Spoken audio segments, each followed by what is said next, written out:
Madame la Présidente, chers collègues, tout d'abord, je tiens à saluer le travail des rapporteurs de cette proposition de loi qui vise à interdire les dispositifs électroniques de vapotage à l'usage unique, consignés par 166 députés membres de 8 groupes politiques de notre Assemblée.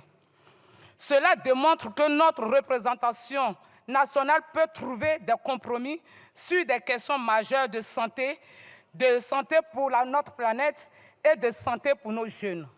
Pour comprendre l'importance de cette proposition de loi, il faut comprendre dans un premier temps l'importance et la difficulté de la lutte contre le tabagisme. Les chiffres de Santé publique France nous montrent le chemin que nous avons parcouru au fil des décennies face à ce fléau. Il y a une cinquantaine d'années, la part de personnes consommant du tabac quotidiennement se levait à 42%. Et en 2022, elle passait enfin sous les 25% de consommateurs. Cette baisse significative est particulièrement notable chez les jeunes de 17 ans. La consommation quotidienne de tabac est passée d'une moyenne de 40% en l'an 2000 et 15,6% en 2022. Mais alors qu'il y a une baisse évidente de la consommation chez les jeunes, l'industrie du tabac lance des nouveaux produits tels que les cigarettes électroniques en 2010 et surtout les cigarettes électroniques à l'usage unique appelées PEF en 2021. La PEF a connu un succès fulgurant. Sa popularité croissante chez les jeunes est liée à des stratégies de marketing agressives, des prix abordables, à moins de 10 €, des emballages qui donnent l'envie, une variété de saveurs, une forte promotion par les influenceurs sur TikTok, Instagram ou Snapchat. Tout cela a eu l'effet de créer une nouvelle mode et tendance. Les chiffres sont graves. 13% de 13 à 16 ans ont déjà fait l'usage d'après l'Alliance contre le tabac et 34% des élèves de 3e d'après l'Observatoire des drogues et des toxicomanes.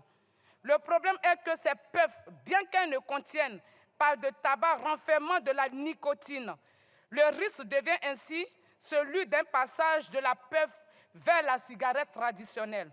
C'est pourquoi je veux profiter de cette tribune pour faire passer un message de prévention, c'est-à-dire de toutes celles et ceux qui m'écoutent. Ne touchez jamais à tout ce qui vient de l'industrie du tabac, c'est un piège. Et je vais aussi dire aux responsables politiques de montrer l'exemple en ne vapotant pas au sein de cet hémicycle ou devant les caméras. Le tabac est la première cause de mortalité évitable en France avec 75 000 décès par an. Cela veut dire un décès sur 8 par an à cause du tabac. 200 morts par jour, une personne toutes les 7 minutes. Ces chiffres ne sont pas justement des statistiques, ce sont des vies perdues, des familles déchirées et des tragédies évitables. En interdisant les puffs, on remet une frontière entre les jeunes et l'industrie du tabac. Cependant, cette polémique ne limite pas à la santé individuelle. Elle a également de graves conséquences sur la santé environnementale.